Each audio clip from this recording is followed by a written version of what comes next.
Hello! Finally I made to visit PLRUG. I'm also from Wrocław, like Paweł. I'm also co-organizing our drugs in Wrocław RB. Guys from Warsaw were chasing me for like a year or something to finally get here. I was even like once announced to be here, but I got a funeral in my family, so I had to stay at home. But I have also a funny story how I first came to Warsaw. So when I was like maybe 6 years old or something like that, my father was working in a railway company, and one of the benefits that they had was they had some trips where we were taking the whole wagon, sleeping wagon, going somewhere. The wagon was put on sidetrack. We were sleeping there, staying in that place for 2-3 days and going back home. And we had a trip to somewhere near the forest for hunting mushrooms. But someone by accident joined our wagon to the track that was heading Warsaw during the night. So instead of hunting mushrooms, we are visiting Palace of Culture. That was how I reached Warsaw for the first time. Okay, about me, I'm Jan from Wrocław. I work as a principal engineer in Gayside, a huge company with more than 1,000 people, 6 products. Question, who of you are working in a similar or even bigger company? Raise your hand. Okay, so it's funny. For the last 14 years, I was mostly working in Ruby. For the last week, companies start educating me, and I'm becoming a Python developer, so I'm like senior junior right now. We are not hiring in Ruby right now, but if you're looking for a job, for example, in Python or other technologies, you can watch us on LinkedIn. Okay. I know that it's gonna be that way. My initial idea was to demo something today, and later on, based on that, show how it works.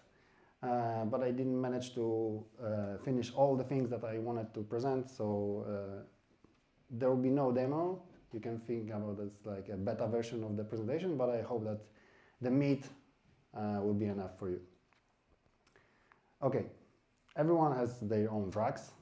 In 2024, in October, Mateusz Nowak, the guy who mentioned already by Paweł,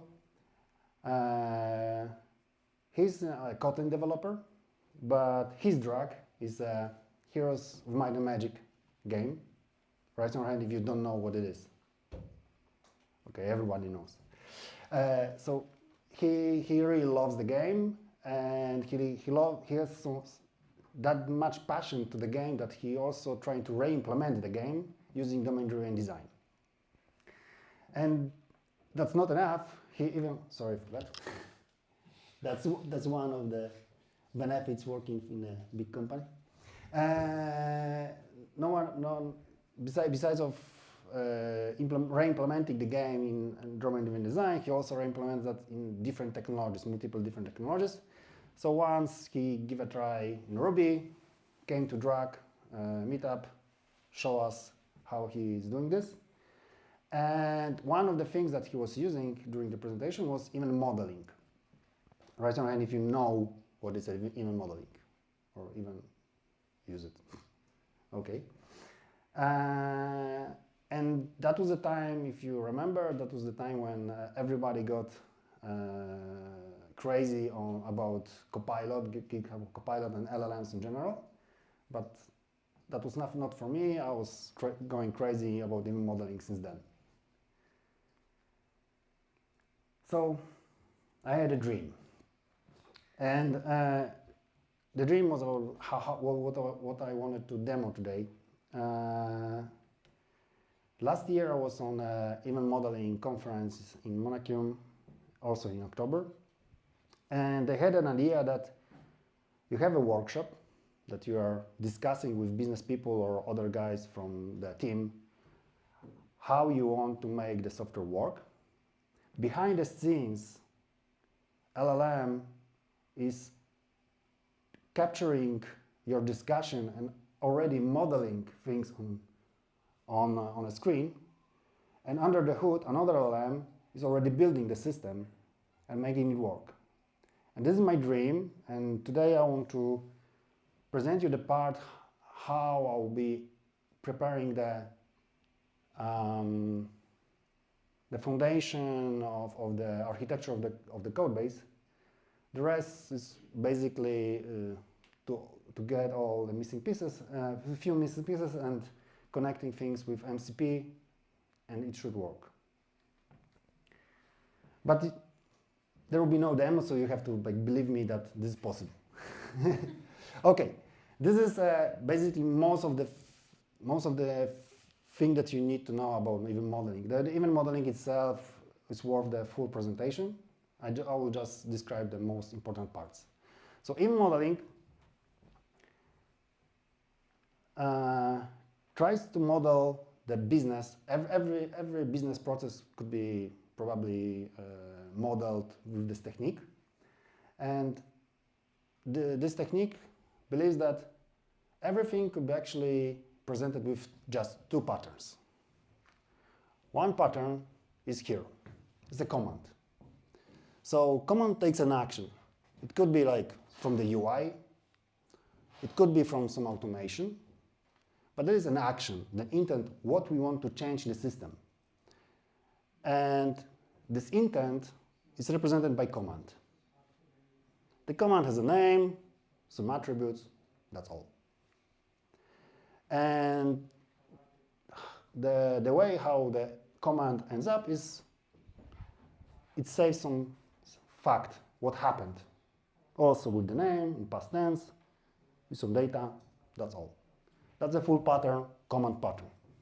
You have an action represented from some UI or automation, represent the action, and represent how it ends up. And the second pattern is a read pattern. So you take some facts that already happened, and based on that fact, you build a read model of like some state that you need to present on the UI or give to the automation so the automation can make a decision. Also, UI is basically lives for like when the UI represents data, the main purpose of this UI is to allow human make some decision, or maybe LLM these days. So like we need to present some data so the human can make some decision what to do next. And we need to gather some specific data based on facts that already happened in the past to present it. And there are just two patterns, that you need just these two patterns to actually represent any business process, and probably any business application can be split down just to these two patterns. Sorry.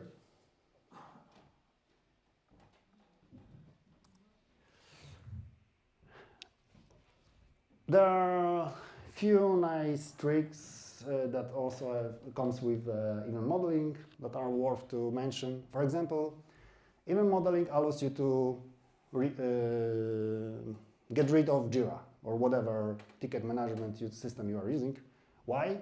Because the work is split into things that they call it slices. This is single unit of work that requires some implementation. And the nice thing that you can do is that you can play with color in the background, like white means ready to do, yellow will mean, for example, that's in progress, green that it's done, so you can make a zoom out, see the whole system that is designed, and see how just with blink of the eye, you can see how much of the system is already done, how much of the system is already implemented, or how much is in progress, etc. What's also interesting is that basically every unit of work, every slice, requires more or less the same amount of work. So how do you estimate? You just count how many slices you have, and that's your estimation. Let's say that, briefly, you need 1 day to implement 1 slice. So how long to implement this? 4 days. Another thing, an interesting thing is that you have already nicely splitted work. So if you have 4 developers, it will be just 1 day, because every slice can be done independently.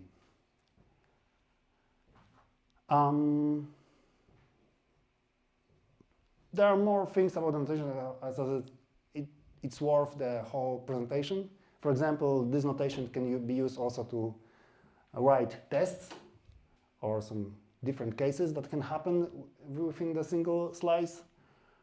There are a few known, let's say, patterns how to combine multiple slices to achieve something. But that's a topic for another presentation. Okay, another important topic for this presentation is vertical slices architecture. Raise your hand if you ever heard about this term. Not many? Okay. So the idea is that most of the applications have lasagna type of the architecture. So like each slice of architecture goes across the whole application. The idea is that we can actually slice our application vertically, and each vertical slice can have their own architecture inside. Because somewhere, especially if you have this lasagna type in big application, in many places you are just have different layers just for the sake of layers. You are just transferring data from one layer to another, to another, to another, without any benefit. It's useless. So it would be nice to have, for simpler pieces of the for the simpler parts of the application, to have simpler architecture, and for the more complex parts of the application have more complex architecture.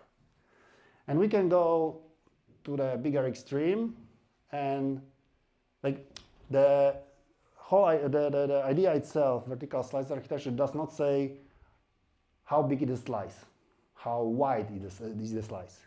But there is a concept of feature folders, or feature folders, where actually single feature, and in our case, in the case of the event modeling, this is a single feature, is the separate slice with its own architecture.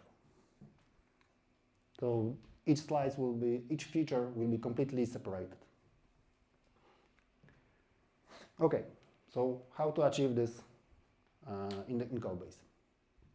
This is how I'm currently trying to implement this with some selection of tools, and this is my current approach.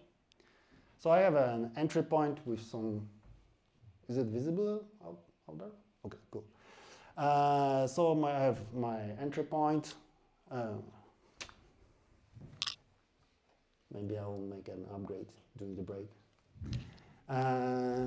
So we have an entry point, some loading of common stuff, and each subdomain, like in domain-driven design, we have this concept of subdomains. Each subdomain lives in a separate directory, some database migration, and I call it infra, but we can call it like utils or lib or whatever you like, with some common stuff.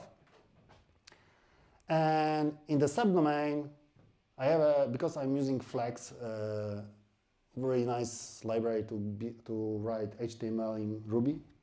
I have a separate directory with components, common components, HTML components, and again, feature folders, where each slice lives in a separate directory, and some common stuff. in the root of the subdomain. How I load the code? In the boot, that's the whole boot. So I'm just setuping bundler, require all the games from the game file, first loading the infra code, and then for each subdomain, I'm loading a loader that lives in that directory. Infra loader it's a Zeitwerk, based on Zeitwerk. So registering a namespace, some inflections, so we can, like, for example, have capital letters in DB name for the file, and loading, and that's all. And it allows me to dynamically load all the code from infra. It's more interesting in subdomains, because, like, besides registering the namespace, I will also keep my tests in every slice. So I'm ignoring them to not lazy load them. And I have to ignore two interesting files, router and endpoint, that we'll explain later. Collapsing features directory, so features itself will not end up as a namespace in as a Ruby namespace, the Ruby module. So instead of subdomain features something something, I will have just feature subdomain and name of the slice as a as a module name. And then as a end thing, I have a notation, like convention, that each slice should have a setup file where some wiring will happen, and I'm requiring automatically all the setup files from each slice. This convention allows me to dynamically add or remove slices without any setup code anywhere else besides the slice folder itself. Okay, routing. Anyone of you has ever used Roda? Or heard about Roda? Raise your hand if you know, at least. So I guess for most of you, Roda is like something like Sinatra, right? So it's a little bit different. It's also small library, utility, but it can be big. The interesting thing is that Roda has a philosophy of delivering by default the smallest set of features that you need to run an HTTP server, but it also ships with more than 300 plugins, so you can make it really big and heavy if you want. And most of Roda applications probably will start with dozens of plugin to like enable them. So this is how I'm setting it in config row. This is just initializing app, putting some config, and running it. Config is just you can think of like something like singleton for database, event store, things like that. And the app, I removed most of the things that are not important right now. I have two plugins named roots and hash branches. Require router from each of the subdomains.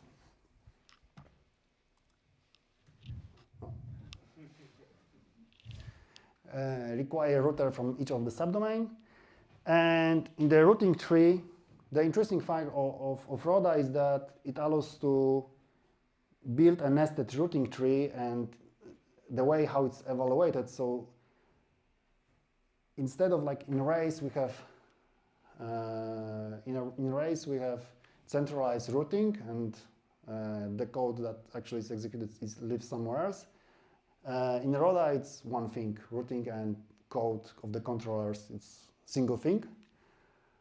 So if you want to like split it, one of the things is that we can use plugin hash branches. So hash branches works in a way that when we have a path of the URL, let's say that we have app.com slash subdomain A.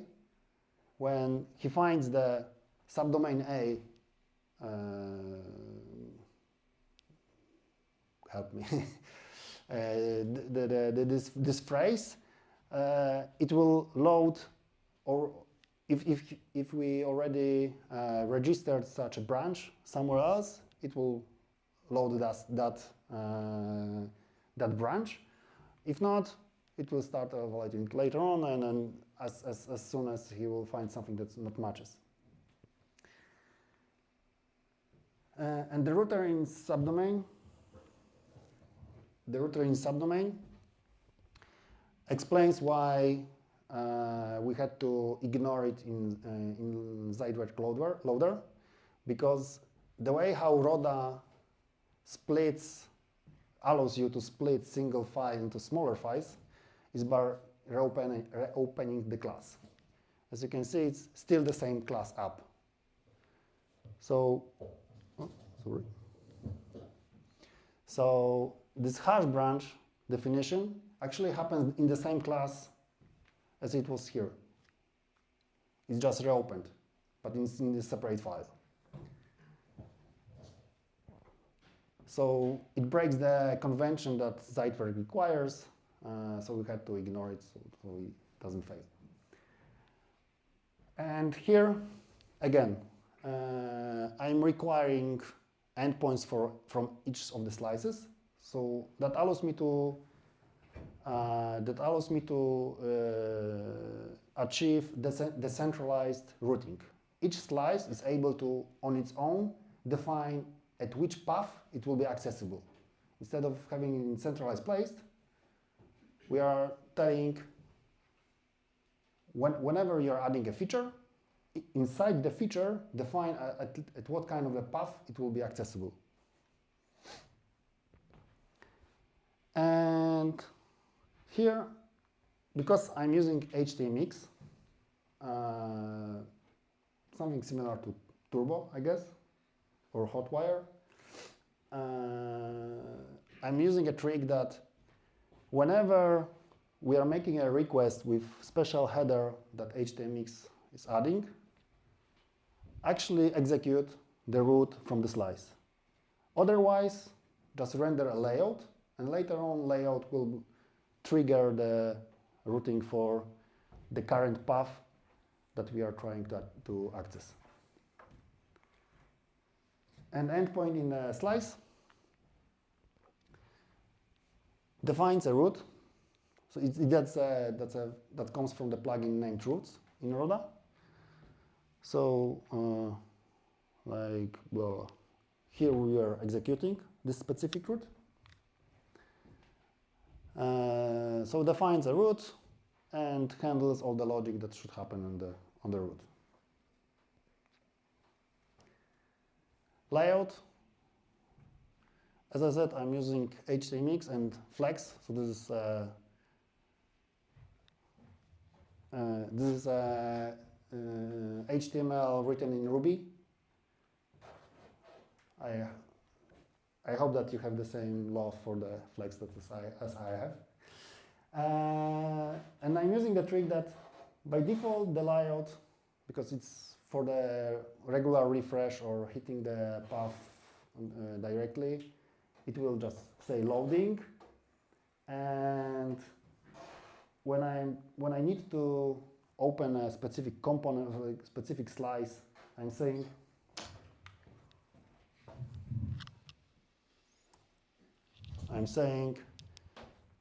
open this component in the main tag there and push to the URL that we are accessing. So we are leaving like an SPA app. And here's the trick that I'm using. So I'm passing the current path that was set the layout, like saying open this path with this special header for the HTMX. As the page will load trigger this get request and put it into the main tag. So it will automatically first open the layout with all the things that are not necessarily coming from the specific slice, and just the slice will target the main path, main tag. The view, small trick that if that's the whole HTML that actually will be returned from the path for the specific slice, and if you add a title tag, it will just overwrite the title in the main HTML document. Okay, how I change the state? First of all, as I said, changing the state requires to represent the intent. We are calling it command. So command is just a structure. Structure with a name, like add user, or maybe not user, it's not allowed name. Whatever. Command will have a name and some attributes, and that's all. Here's the setup that I mentioned. Each slice will have a setup file, and it might look like this one. So setup says register this command in our command bus. So it's a place where we'll just execute all the commands that we registered somewhere. And again, this allows me to decentralize how I'm implement the logic. So the slice itself can be self-contained and have everything, and not requiring any other setuping outside of the slice.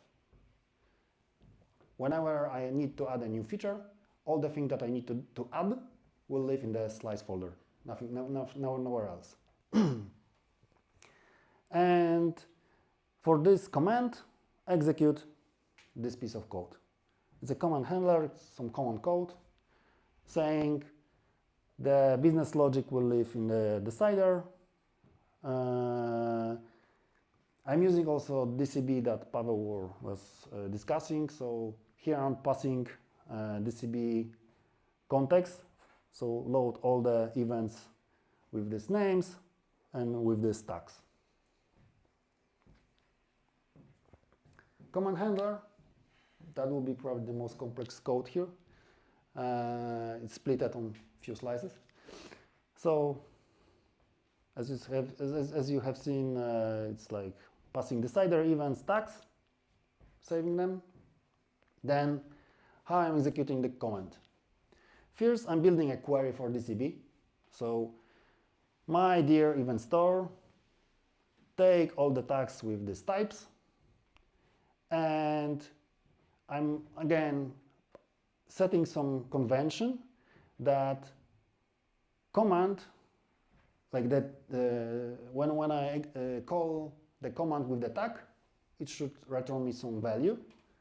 So command should be able to respond to every tag that I'm using for this specific slice, and building the actual tags. So like when I have that I need, for example, foo and bar, here I will end up with tags like foo, colon 1, bar, colon 2, let's say, or something, some IDs.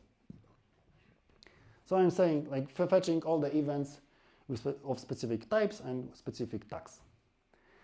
Then I'm using this query to actually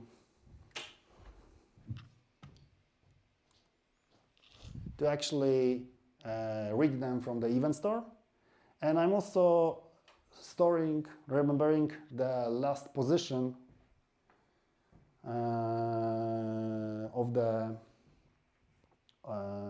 of the last actual events that was returned from the stream. So later on, I can use them for append condition. Here, I'm executing the business logic, and this is the part of the decider. Another presentation that I maybe make today, if you will survive. So not focusing too much right now. So like here I'm just executing business logic, and the business logic will end up with some events that should be stored in the event store, appending them, reusing the query, but also saying that after this last position that happened for the race condition check, and that's all. It either will succeed or someone else will also try to do something in the meantime, and we have a race condition. And reading stream, as I said, it's just like taking all the events, matching the query, and returning the highest position. Append to stream, also relatively simple, just appending and doing some changing of the how I'm defining the event between the event store and my system. And that's the decider, the shortest form. And basically, in most of the business logic, it will that simple code. So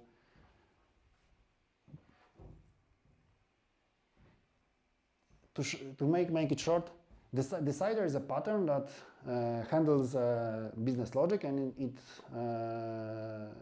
it uses mostly three functions. Initial state, which is the state that we start from, that we start all the things for the processing. So what is at the beginning? Decide function that takes command and the current state, or the state that you use for the context of the decision, and it should return some events. And evolve function that takes state and event and returns a new version of the state. And later on, next presentation, I will explain more. Endpoint, like in this case, I have two actions in this case, because the first one will render the form, and the second one will handle the form. So like building a command, executing it, and it will either succeed or not. So we have to make a different response based on success or not. And the form is basically form but written in Flex. Probably nothing special here. And the form, yep. And the only tricky thing here is that, as far as I remember, in the race we just have single CSRF tag per whole request. In Roda actually generates the token per each path that we want to handle. So I need to pass the application. So here I'm passing the Roda app. So later on I can actually execute the CSRF token method from the Roda with specific action path, so it generates the token valid for the form action.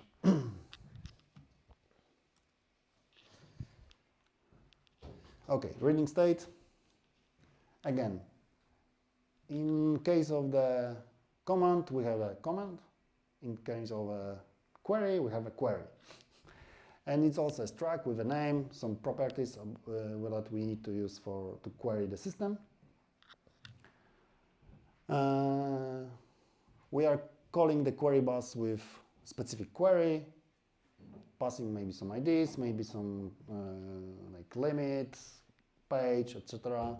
All the things that we need to pass to make a specific query to the system.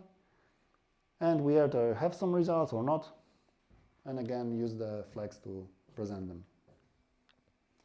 Setup. We can use multiple different ways to actually build the state.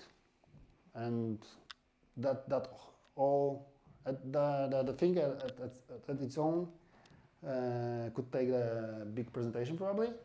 So I'm just presenting two small, simple things. One is that we actually can build the read state based on events itself, load them in memory. So we can have like event source query handler. Again, like in DCB, telling what kind of events we need, with what kind of tags. Reuse the same way as in command handler, read the events, build the state in memory, and put it into the UI. And in some simple cases, that would be enough, it would be fast enough, and probably we don't need to anything more sophisticated. In a little bit more complex way things, we can make a materialized view. When, for example, we need some like paging or sorting, things like that, then it could be useful. Or for any reasons we need to like split data into multiple database tables, that also could be useful. So we can use materialized view, and again, it could be as simple with eventual consistency, but catching up we can be done on the in a moment when we actually query the system. And how I'm doing this? I'm calling a catch-up block that is defined here, that says check the last position that you actually materialize on, load all the events that happened since then, rebuild the state, save it, done. And then query the system, just regular database table. And you can be surprised in how many cases that will be enough. So for the materialized view, I'm just like fetching the state for the specific data. If there is nothing, no record yet, we are initializing with initial state. For initial state, we are building on like building the evaluating the state based on events that happened since the last snapshot, and saving it in the database. And we are also passing the position, so we will never face the race condition problem, because like we are always doing the optimistic, not even optimistic log, because we're just checking which process actually saves the first one. The rest will just not succeed and nothing will happen, because the events that already happened are the same. So there is nothing to fix. And the repository itself, just fetching the data, checking the max position in the database, and updating. I'm just using upsert from the Postgres. So whenever it conflicts on specific ID, update all the record of all the columns only if the last position is lower than the position that we are passing right now. So only new data should be saved. Anything that is already stale, we'll just skip and nothing will be saved. Okay, where are tests? Here. So again, each slice is self-contained. Everything that needs to be done to implement the slice lives in the slice. Why? Because here's the thing. In the raceway, when we implement the logic, some part of the logic lives in the controller, in controller folder, some part in model controller, model directory, some part somewhere else with tests. Some people will do like service objects, use, I don't know, helpers, whatever. Everything will be scattered across the whole application. And what's worse, some parts will be used in multiple features. So you always have to like think, if I'm changing this right now, do I breaking other features or not? So that's one of the things why we are separating the features completely into separate slices. So there's no coupling between them. And whenever we change something in the slice, we can be 100% sure that we are not breaking anything else in other slices. And the same with like tests. Like everything is contained with the feature folder. So it can also have its own tests. And like in mini test, we can just say, whenever we run tests, load all files prefixed with tests underscore whenever you find them, and just execute. Some of the side effects of this approach. First, I believe there's high maintainability. Why? Because it's easy to evolve the system. It's easy to add new parts of the system. It's easy to change them. It's easy to remove features that are no longer used. And basically, thanks to the completely removed coupling or highly reduced coupling, we are simply not breaking anything by introducing changes. But as Greg Young, in his famous presentation, The Art of Destroying Software, or recently Oskar Dudic in his article about removability over maintainability, this architecture allows you to easily remove things, which quite often is one of the most important things that, first of all, you are not afraid to remove things. You can easily remove things that are not used. And you can also remove things that you believe should be written better. And because slices are also very small, it's not a big cost to actually remove things and rewrite them, because most often you are able to do this in one day, and thanks to Claude, probably even faster. Testability, again, things are completely separated. Quite often they are just pure functions, so it's easy to test. Parallelization of work, you can easily split the work across multiple workers or agents. It also follows the idea of screaming architecture, because, like, first of all, we see on first sight what kind of domains we have. In each domain, we see on first sight what kind of features we're having.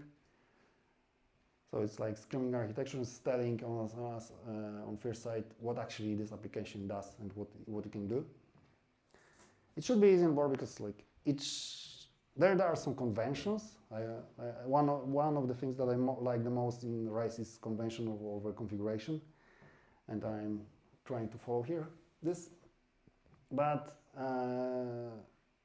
each part should be simple enough to onboard anybody, and each part of the work that needs to be done, it's also so small that it's easy to explain and start working, and easy to scale.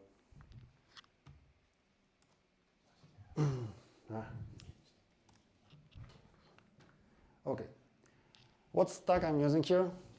So I'm using even recently. I was using Event Lanes, the tool that Ismail is building. The guy who had a presentation on recent Wrocław RB. The nice thing about this tool is, first of all, it's free, and second thing, it supports MCP. So you can use Claude to like even model things, or tell Claude like read the event model, see what's already implemented in my system or what's missing, and start implementing that stuff that are missing. There is even modelers app that is heavily built right now by Martin Dilger, the guy I will mention about him in a moment.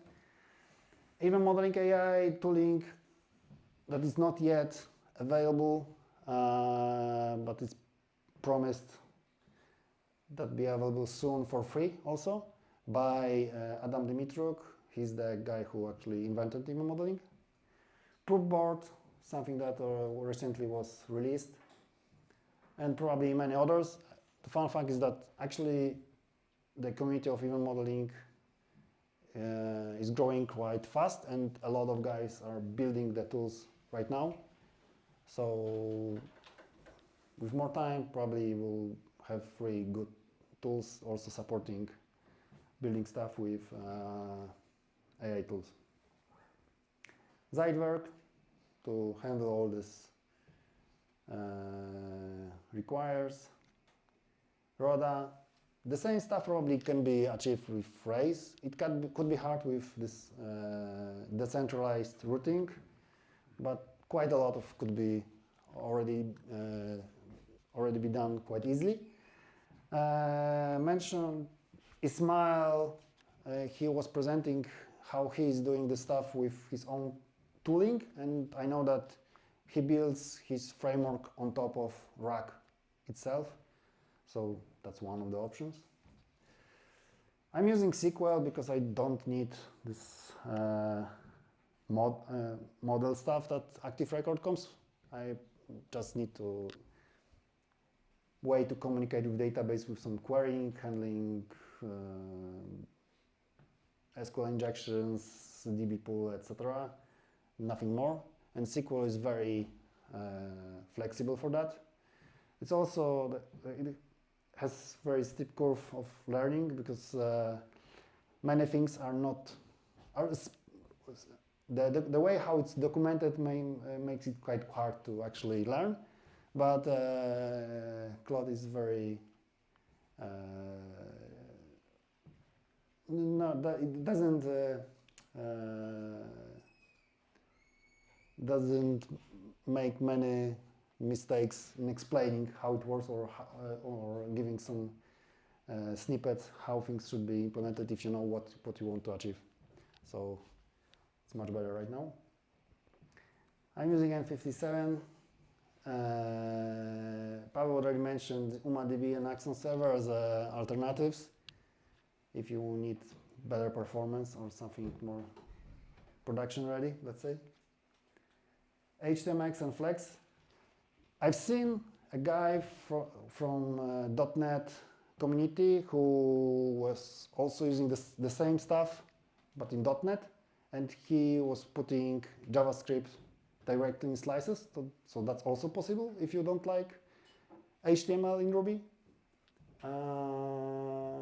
It probably is just a matter of proper configuration of tooling, and that should be also possible. Decider, you can use aggregate root or POR or whatever else to handle business logic, but why Decider will be in a moment. Literal for types. Interesting thing with Decider and typing is basically that it also makes it much more easier for LLMs to understand and make less mistakes. So we don't have to type, don't make mistakes. So I believe that it's probably the minimal amount of types that we need in Ruby and it's very powerful. Buzzwords, event modeling, vertical slices, feature folders, CQRS. I didn't mention that, but that was following the pattern. Decider pattern, dynamic consistency boundary, event sourcing. And I want to say that Ruby is really rich ecosystem, and you can, if you know how you want to build your app, you can probably pick up a ton of small tooling and use them to build whatever you like already. Some end words. So, and why the title that we have. So I believe that we are right now in this era. So we invented, or we get some power machines, but we are trying to put them into the old scaffold. What we need is to build a line that is able to utilize the possibilities that the LLMs or AI or whatever will come next. We need to build lines that are able to utilize that power in much more efficient way. And it's not about just learning about the engine itself, but also to build things adjusted to the possibilities of the machines.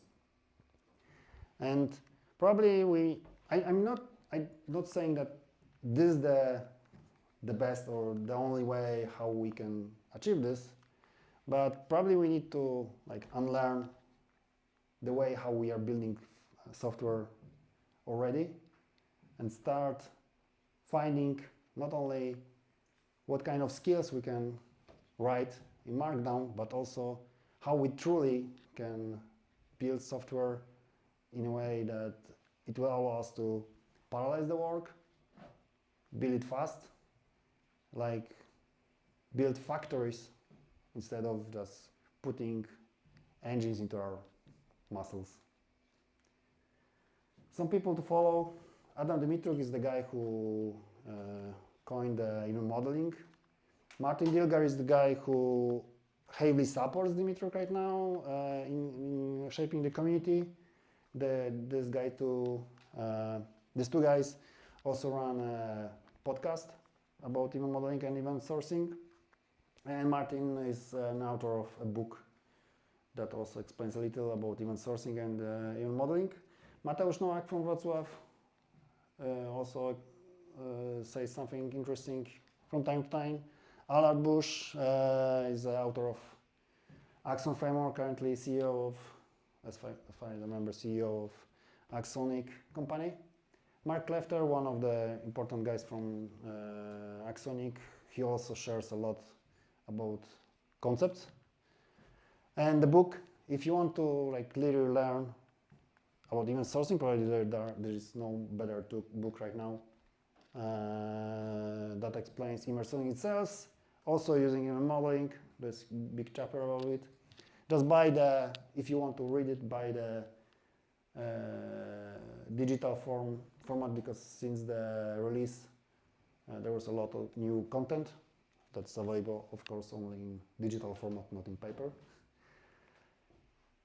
And that's all, unless there are some questions.